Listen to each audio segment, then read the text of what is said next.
Welcome in, everyone. This is Jordan with Ravens Flash Report. And today we're here talking about the Ravens opener loss to the Buffalo Bills, the score of 41-40. So let me just get some of this stuff set up. Okay.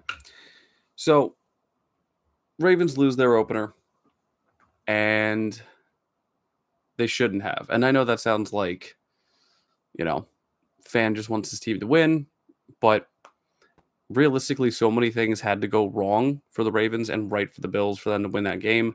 And while I do sort of complain a bit about the Ravens fan base expecting too much all the time, as they get accustomed to winning and things like that, this definitely felt like the Ravens let this game get away from them in typical Ravens fashion, unfortunately.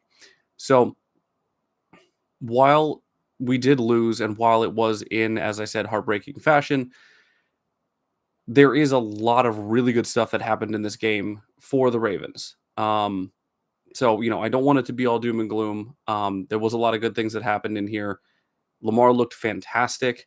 Um, Henry, for, you know, 9.9 out of 10, looked fantastic. Um, Zay Flowers looked fantastic.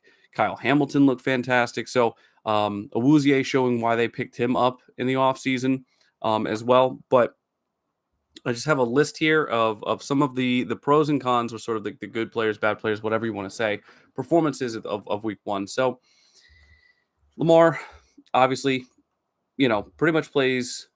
I mean, if not perfect, it says passer rating of 144.4. Now, I'm not a huge negative guy on commentators. I think that's a hard job to do. But if Chris Collinsworth and Mike Tirico, especially Collinsworth, they talked more about Josh Allen being the second coming, then I was about to shut it off anyway. Which I know that's the typical narrative for the media outside of Ravens fans. So you got to get used to it. Everything. Josh Allen's is the new Patrick Mahomes, I guess, but it is what it is. He can do no wrong. Lamar finishes with 14 of 19 through the air, 209 yards, 2 touchdowns, no picks. He was sacked twice. He also adds 70 on the ground off of 6 runs. So, and a touchdown to boot. So, 3 touchdowns overall. I would have liked to see. I don't. It's hard to say I would like to see more runs from him. Again, the timeliness of when it happens. I was watching the game. I was watching the game with a buddy of mine, and it just seemed like towards the end of the game, the Ravens play calling gets stale. And this doesn't seem to be, I mean, it's not a new thing, but this seems like something that is, no matter who our offensive coordinator is, we let the game get away from us at the end of the game. We let teams come back on us. We take our foot off the gas. And this is something that's happened pretty much throughout almost all of Lamar's tenure and previously. We've allowed teams to stay in the game. Now, again, Buffalo is a good team. They found ways to make plays to stay in the game. I think there was plenty of opportunities for the good plays that happened for the Bills to go the other way. Awuzie's near interception, obviously the fumble by Hill, which he then recovered, but we were able to, it sort of broke up the rhythm of our offense. We had kind of been basically going all the way down and scoring, in some way or fashion. But even other things that broke up. I mean, Loop, he makes a 52-yarder, a 49-yarder, and then he misses an extra point. Just little things like that where, yes, this is a season opener. Yes, there's going to be certain jitters. I mean, again, Loop is a rookie, but when it happens, is an absolute killer for momentum for this team. Obviously, the Henry turnover is probably the final and biggest nail in this coffin, but the play calling was so vanilla that I don't know why we see plays in the middle of the game where you have Henry and Hill in the backfield, and then they turn and flip it to Zay. And that's a great play call. Why are we not seeing that at the end of the game? We're seeing no creativity at the end of the game.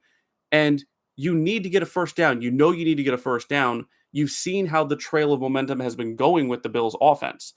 And instead of mixing it up, maybe getting Andrews involved, maybe throw Bateman still exists. I know you guys clearly forgot about him since the first quarter or first half. He still exists. What about Zay Flowers? 6 catches, 143 yards off 7 receptions and a touchdown. You don't want to get him involved?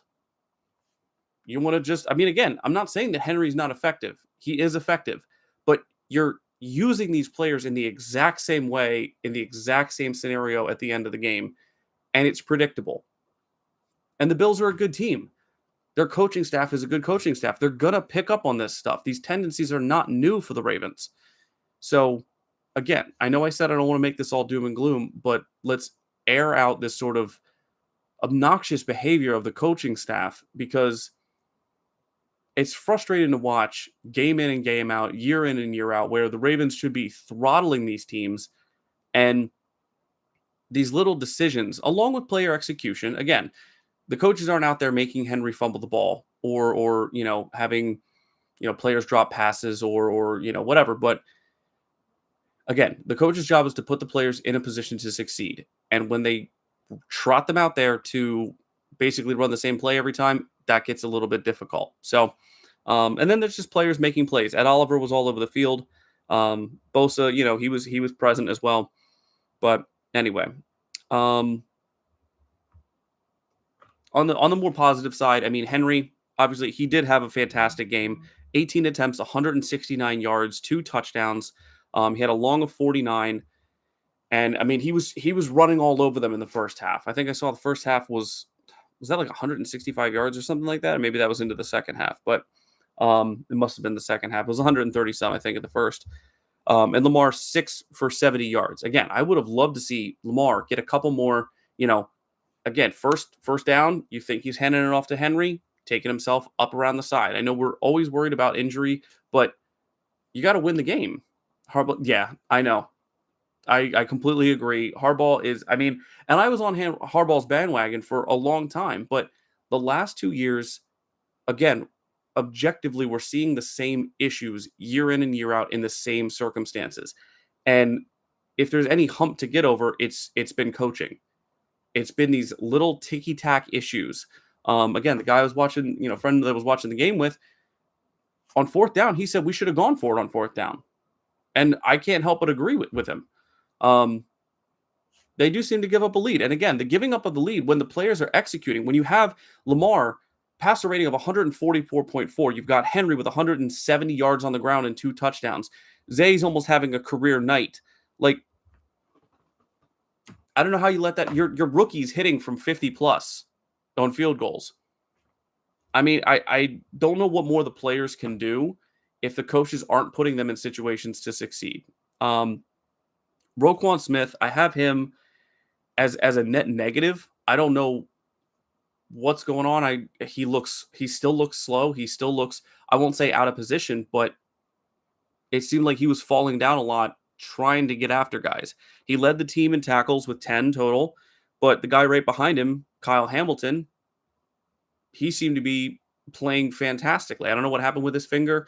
I don't know if it was just like he cut it on the helmet or got maybe jammed or something on the helmet. But again, he played fantastic. He had 9 total tackles, 2 pass defenses, and a forced fumble. Malachi Starks was right after him, 7 tackles. Awuzie played fantastic. If it was not for the slight bobble on that interception, I'm not gonna lie, I got so excited. I thought at that point the game was nearly sealed. Matabike, he gets in there, he gets a sack. But there were so many circumstances where this game should have been completely blown open. And whether it was, I won't say our coaching, because it wasn't coaching entirely. There were some interesting calls made, and I'm not going to sit here and start playing, blame the refs for everything. But there were certainly some ticky-tack calls that went against us. Whereas if you look at Bateman, who never complains about getting a call, and he's telling the ref on his, like, I'm getting held, I'm getting pulled on the back of my collar, and they go and they show it again up on the big board, and the guy's got him completely by the collar all the way up until right when the ball comes into screen.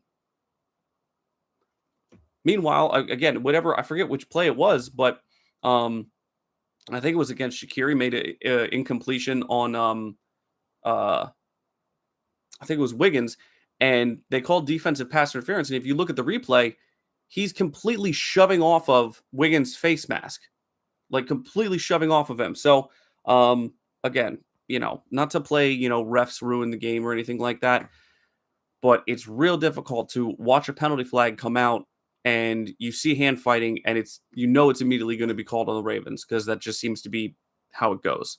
Um, Another thing that I wanted to mention that has nothing to do with either team, but the Bills fans, I know where they get their reputation.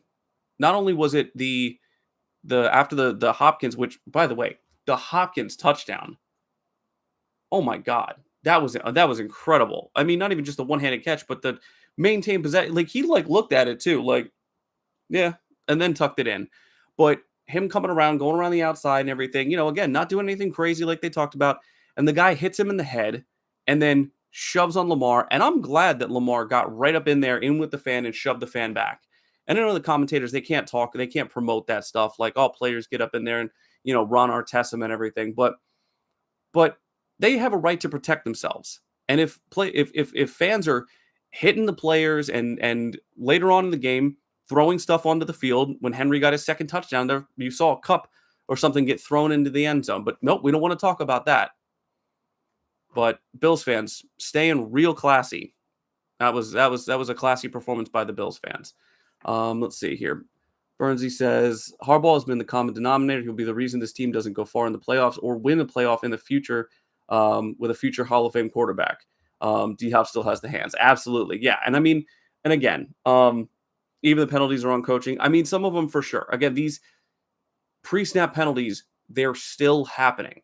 And some of them you maybe understand with, again, Rosengarten, he's still a young player. He played one full year. But again, these are the same issues. And when you see the same issues happening, and it's not just one player, two players, but it's these veteran players that they know better. So that means the preparation isn't going in.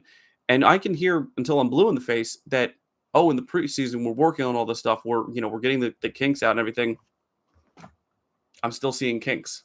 I'm still seeing the same issues with either alignment or pre-snap penalties or false starts. It's still the same thing. So when that occurs, you can put up 40 points and still lose the game. You can still have a solid team and still lose the game because you're not putting your players in the right position to succeed. Again, we saw another slight injury scare with Marlon Humphrey, but he was back out on the field later. Yeah, Uzi, definitely glad that we picked him up in the offseason. I feel like looking back at it, I wasn't nearly as excited as I should have been on that pickup. I guess just because it was early on in the offseason, and then sort of things snowballed when Hopkins signed, and then we got Jair Alexander. But I mean, to be honest, in this game right now, Uzi outplayed Alexander from what it looked like. And I know Alexander's coming back from his little injury thing or whatever, but it was just it was exciting to see that Uzi played so well, especially because Wiggins looked a step off on a couple of them. But again, I think the Bills receivers were getting away with some stuff out there. But see, Lamar Jackson isn't soft. I remember him getting in a fight with a defensive player in college. No, I mean, and that's the thing.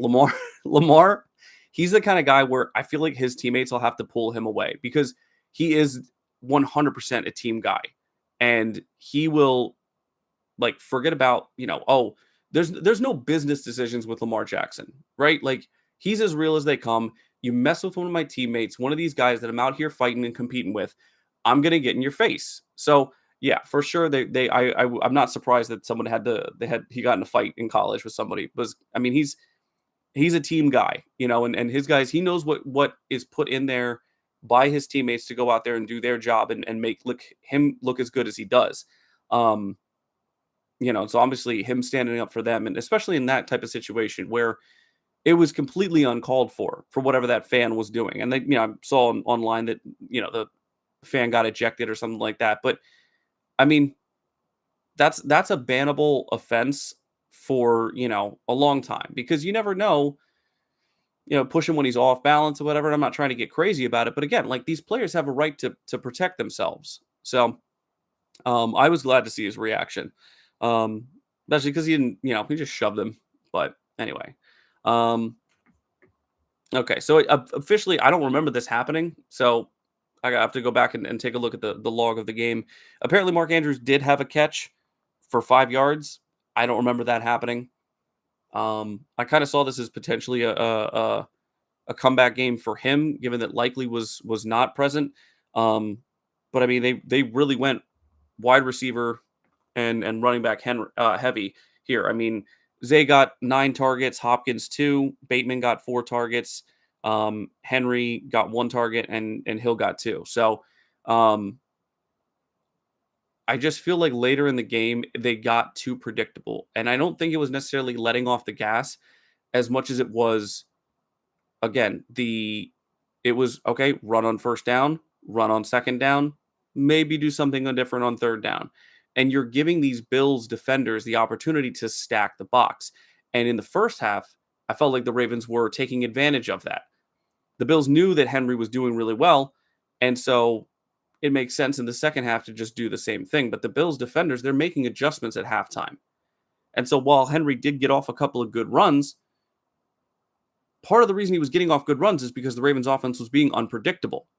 You had little, Zay crossers. You had Bateman getting open in the middle. And I feel like the creativity sort of went out the window in the third and fourth quarter, especially the fourth quarter. The fourth quarter felt as vanilla as a preseason game. Again, a lot of good stuff that happened in this game. Lamar Jackson, again, he looks fantastic. He has that comfortable throwing motion, and I know you guys know what I'm talking about, where sometimes he throws it and he's sort of up on his toes, and you can tell he's trying to put a little bit more touch on it. That might be a ball that they fight over down there. But when he plants his feet, looks for just a second, and then just slings it, I already know it's going to be a completion. I think I saw like 3 or 4 plays just like that in this game. 2 of them to Zay Flowers.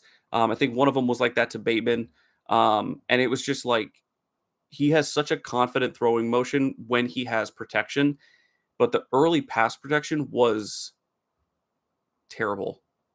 I mean, again, the first sack by Ed Oliver, they're talking about his penetration. They're talking about, oh, look at him just like, slide through that gap.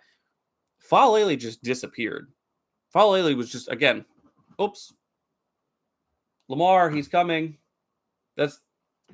Be careful. Oh, you got sacked.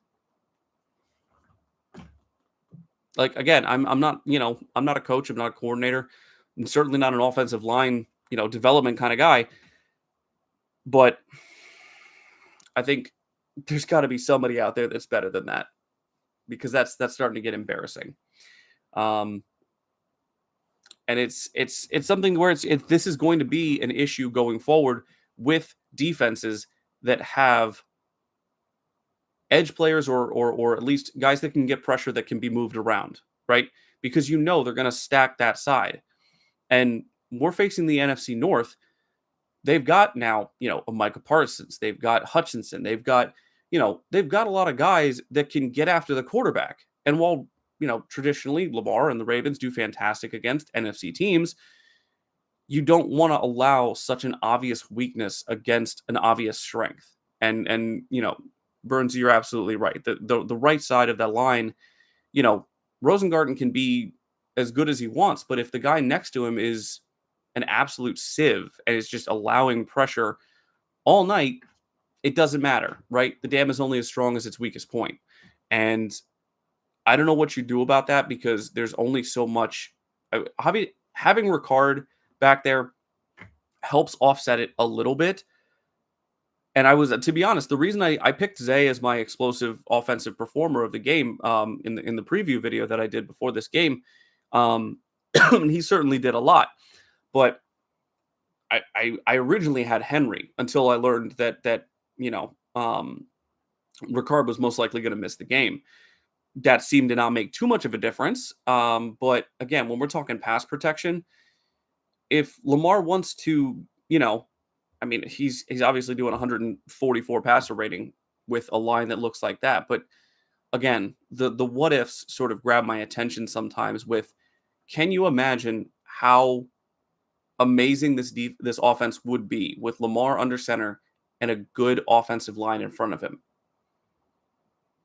Like, if I love Tyler Linderbaum. I love Ronnie Stanley. I think, Rosengarten's a good piece, to have and grow and everything. But like, look at the Bills' offensive line. If Lamar had that offensive line with that amount of time to throw, I mean, we wouldn't be looking at a 40-41 game. I can tell you that for sure. And that speaks to another thing. I mean, the pass rush, non-existent. I know that Josh Allen I think he was the least sacked quarterback last year. I think he only had like 14 sacks. He was only sacked 14 times all season. Which, again, the offensive line, if it's going to be that good, then yeah, he doesn't have to worry too much. And he is very agile, and he's a big, strong guy, and he's able to get out of a lot of stuff. But again, just the amount of time that he had back there to pick apart our secondary is one of the same concerns that we had last season. And I'm not going to sit here and say, oh, where's Mike Green? It's like, that's his first game and he's a rookie. Where's KVN? Where's Adafe Owe? I didn't see him at all. I saw KVN towards the end. But get lost, John. Yeah, exactly. Again, I used to be a big proponent of John. But his flaws are now being exposed by many an opponent at this point. So it's certainly getting a struggle to watch, especially because, again, it's got to be an issue, a reoccurring issue, when we get into these situations. And as Ravens fans, we know, oh, the downfall is coming. It's like, you shouldn't have to just build up an extreme buffer to survive a lead. You shouldn't say, oh, will 40 points be enough? It reminds me of how the Saints were like several years ago when they had absolutely no defense at all. But a lot of this I don't even necessarily put on the defense. It's hard to, because you look at who we have, you look at the growth of these players. We have a Kyle Hamilton, we have a Roquan Smith who's still there. Anyway, you've got all these players that are fantastic, right? And these issues are still happening. So a lot of that has to be given to the coaching staff. Who else? So yeah, the pass protection is a serious concern of mine, and I don't know how you fix it at this point. Again, like I said, I'm not Cole Jackson. I'm not, on the Ravens staff. I'm not able to sit there and look at these guys day in and day out. But I mean, Faalele is slow. The pre-snap penalties keep happening. And if the pre-snap penalties are happening because the line is not secure in itself to protect Lamar in the pocket, then that's it. That's an even bigger issue. Bersey says, now we don't have the GOAT kicker either, who will have to go for him for that more. Well, I mean, again, to Loop's credit, while he did miss an extra point, which seemed a little odd, he did hit on a 52-yarder and a 49-yarder. So I was actually really impressed with Loop's performance in this game. The short hopping of the kickoff was an issue. It was an issue that happened once and he didn't do it again, luckily. But starting out on the 40-yard line that's a big issue. That's going to be something where I think if that happens, once or more than once in a game, which again, while I wasn't happy that we got, that happened to us necessarily, I think it's a good rule. I think it's a good penalty because it makes special teams more important again. Special teams, the third aspect of the game, is sort of, put down in the basement, so to speak. And now with these new rules, they're trying to make, I guess they're claiming that they're trying to make the game safer or whatever. but it's made special teams much more important, backing up the, making there's penalties and everything. I mean, if you give the Ravens to start on the 40-yard line every time, we're scoring more than 40 points. Burns says the only way to fix the O-line is to draft some offensive linemen in the first round, not in the late rounds when you get developmental guys. I like Loop for him being the kicker. The rookie has a lot of pressure. Yeah. So the problem that the Ravens have right now, and this is a problem that we have had as a franchise for quite a while, is we're almost consistently too good to draft a top tier offensive lineman. That's sort of our problem because we're basically, for all of Lamar's tenure, basically, other than the Kyle Hamilton pick at 14, and that was a year that after Lamar got injured, and I think we went 8-9 in that season. But when you're constantly winning double-digit games and getting into the postseason and winning a playoff game or two, you're not going to be in the running for a top 3 offensive lineman. Now, a guard is not a tackle, right? So that's, you have a little bit more leeway with that. So I'm certainly, if the Ravens want to go into this next draft looking for an interior lineman, I think that's, maybe a good thing to look for. And I will say Emory Jones hopefully can come back healthy and compete during the season. I think it's a lot to ask for if he's coming into the season dealing with an injury for him to fight through and overtake Faalele for that spot. But again, it's as I say that, what I saw tonight was, the weakest part of our offense is certainly that right part of our offensive line. But I mean, like I said, while we did lose to a good team. We lost in sort of spectacular fashion, I would say. Sort of like a weird couple of things had to happen right for the Bills for us to lose that game. Even the ricochet touchdown to Coleman was just like, okay, that ball could have gone pretty much anywhere. And it just happened to be right place, right time. But I mean, Zay, phenomenal game. And again, not to live in the past too much, but I think his performance in this game showed where the difference could have been in January's game, in that divisional round. So really like to see Zay have such a great game. Henry, 170 yards and 2 touchdowns. And again, once again, basketball dribbling a guy's head off of the turf is always fun to see. And I actually like when they showed, I mean this with no disrespect to Bishop, I think his name was the safety for Bills. I like how upset he got after he didn't make the tackle. If you watch back there, they show him like laying in the ground over there and he's like slamming his hands on the ground. Like, dude, don't beat yourself up about it. It's Derrick Henry. The guy's 6'3", 250 pounds, running at you 20 miles an hour, and he stiff arms you. Like, I'm sitting in a room with 3 people watching the game, and all 3 of us together, if Henry's in the open field, we're all getting cooked by one arm. So, I just love that he was so competitive that he thought, this is my chance. And then later, when Henry runs in for his second touchdown and blows past everybody with speed, the first angle that I saw, I thought he was going to have to reach back and stiff arm one of the safeties. But then if you watch the other angle, the first safety was not even close. The second safety, who happened to be Bishop again, he didn't. I won't say he didn't try too hard to get there, but I think he knew it was inevitable that even if he got to Henry, like that's a freight train that's not going to stop. So, and even again, Henry with the one fumble. Was that an issue of the predictability of the coaching staff and the play calling? Was that an issue with, he got through right at the spot that Faalele was? I'm just saying. I'm going to have to go back and look at that. But, I mean, as great as Henry is, if you got 4 or 5 guys all trying to punch at the ball at the same time through a weak spot in our offensive line on a play that they know is coming, it's a little bit difficult even for a generational talent like Henry.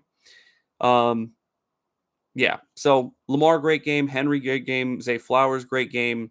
Hopkins, I mean, I'd love to see him a little bit more involved in the passing game. Tyler Loop, I would say, again, 9 out of 10, 8.5 out of 10. Just weird fluky things for a rookie to kind of, sort of nail down. Um, Hamilton looks fantastic. Starks looks fantastic. I didn't talk enough about Starks. Um, I forget which play it was. It was early in the first half, and they gave credit to Travis Jones for the tackle on Cook, who ran straight through the middle.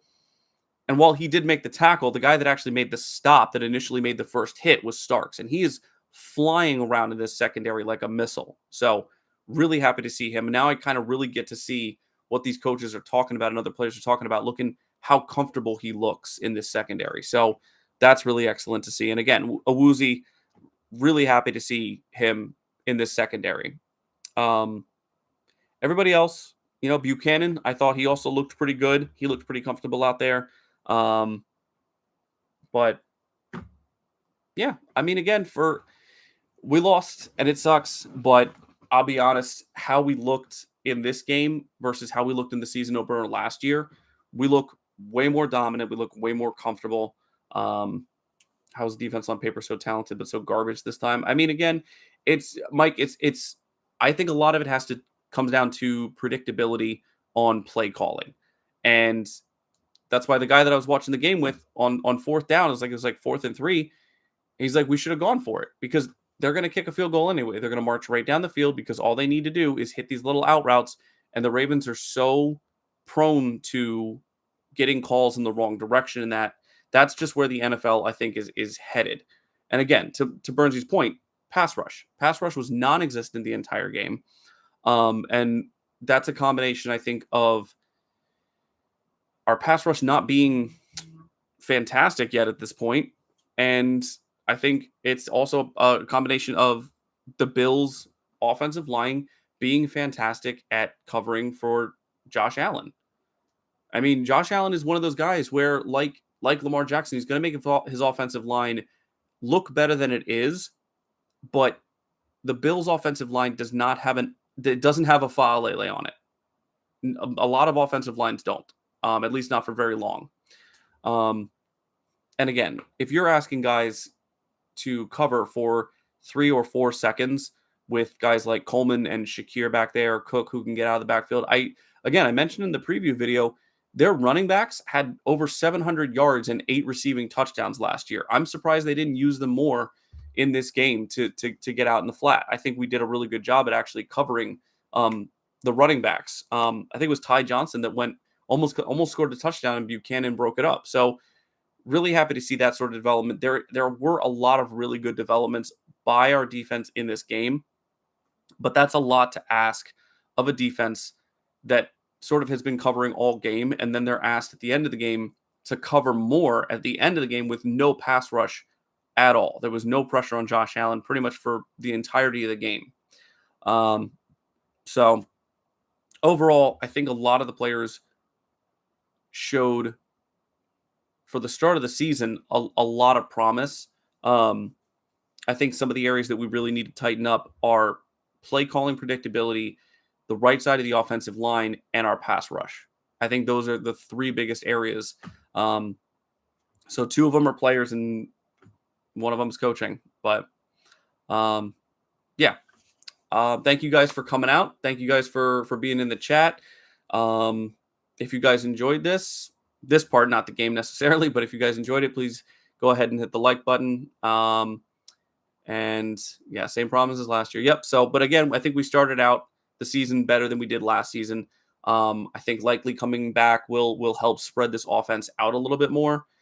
And, again, I think it's just going to be sort of dominating the teams we're supposed to dominate and actually finishing the job against these competitive teams when we get an edge, when we get a lead. So, which I think we're going to have plenty of opportunities to do this year.